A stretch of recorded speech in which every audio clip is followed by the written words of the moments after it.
Баршаңызға қайырлы күн. Бүгін сіздерге осындай шоколад қосылған тарттың құрамымен бөлісемін.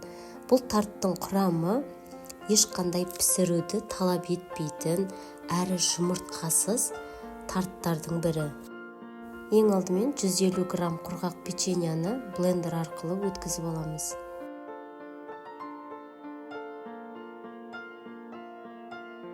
Келесі арахисті блендерден өткізіп, оны жаңағы блендерден өткізген печеньенің үстіне қосып араластырамыз.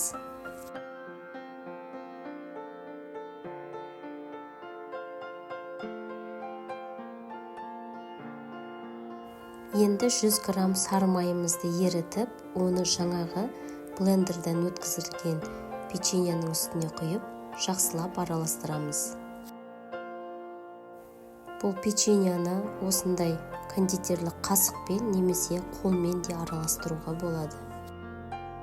Келесі видеодағыдай қолымызға қысып көруіміз керек. Егерде біздің печеньеміз бірігетін болса, ол дайын болғанды білдіреді.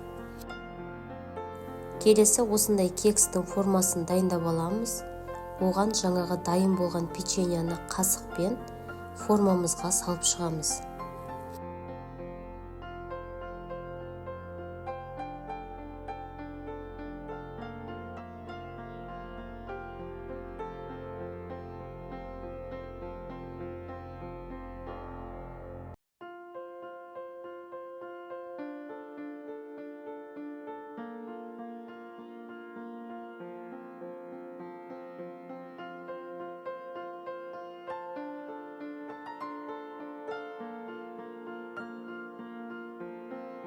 Енді формаға салынған печеньенің ішкі жағын осылай дөңгелетіп қоямыз.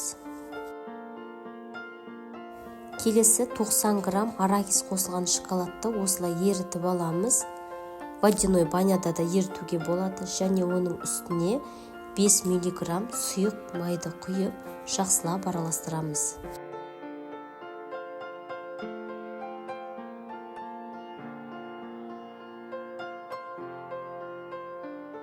Келесі шоколадты ганашымызды жаңағы біз дайындап қойған печеньені жасалған формамыздың ішіне видеодағыдай етіп құйып шығамыз.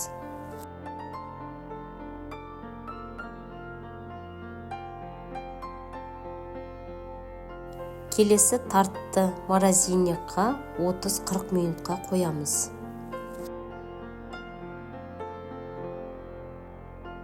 Міне достар, біздің шоколадты тартымыз дайын.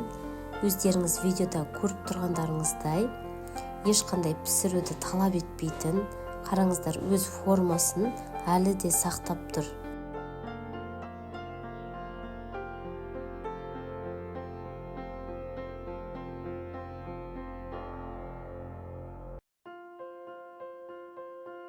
Ал достар, тарттың ортасын бөліп көрсетейін. Бұл тарт ешқандай қиындықсыз оп-оңай жасалады.